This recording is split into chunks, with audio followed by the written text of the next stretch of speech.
Même après avoir pris le pouvoir et jusqu'à 72 heures après, nous nous sommes abstenus de toute action répressive contre le teneur du régime déchu. C'est ainsi que même à titre préventif, comme cela se faisait toujours en pareille circonstance, nous n'avons procédé à leur interpellation. Ils ont continué à jouir de leur liberté de circulation et d'expression.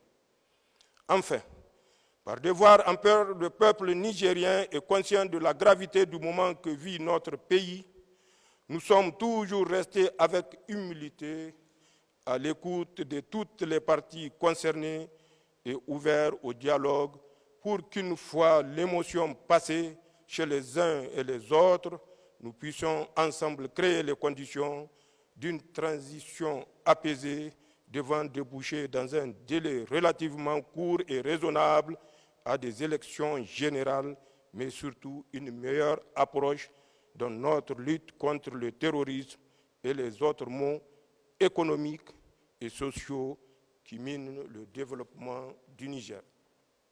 Nigériennes, Nigériens, mes chers compatriotes, ces gestes d'apaisement et ces gages de responsabilité, cette volonté de ne pas réprimer de façon arbitraire le teneur du régime déchu, car cela relève des seules prérogatives de la justice nigérienne, ce souci constant de ne pas ajouter des difficultés supplémentaires au quotidien des Nigériens ont été assurément mal interprétés et exploités par tous ceux qui, par égoïsme et par manque de patriotisme, pensent pouvoir encore déstabiliser la transition en cours dans notre pays.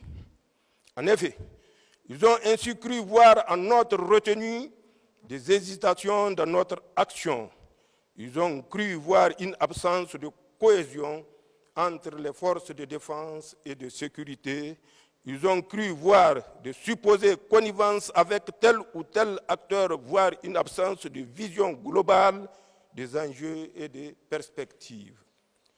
Seulement, le temps a jusqu'ici permis d'apporter un ferme démenti à leurs allégations mensongères, mais surtout aux Nigériens de comprendre le sérieux et la sincérité de notre action salutaire. Toutes les forces de défense et de sécurité ont adhéré à notre action. Cela à travers leurs commandements respectifs, comme l'atteste le communiqué de l'état-major des armées en date du 27 juillet 2023 et la présence de tous les chefs militaires nigériens à nos côtés.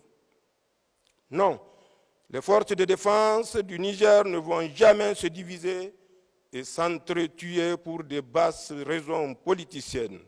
Notre grande famille de forces de défense et de sécurité est le creuset de l'unité nationale du Niger et c'est tous ensemble que nous faisons face à l'ennemi sur le terrain et souvent au prix du sacrifice suprême.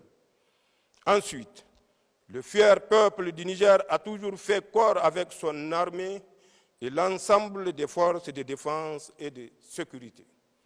Les forces de défense et de sécurité sont l'émanation profonde du peuple nigérien qui sait pouvoir compter sur elles dans les moments les plus difficiles. Non, le peuple nigérien ne va jamais se soulever contre ses forces de défense et de sécurité, ses propres fils.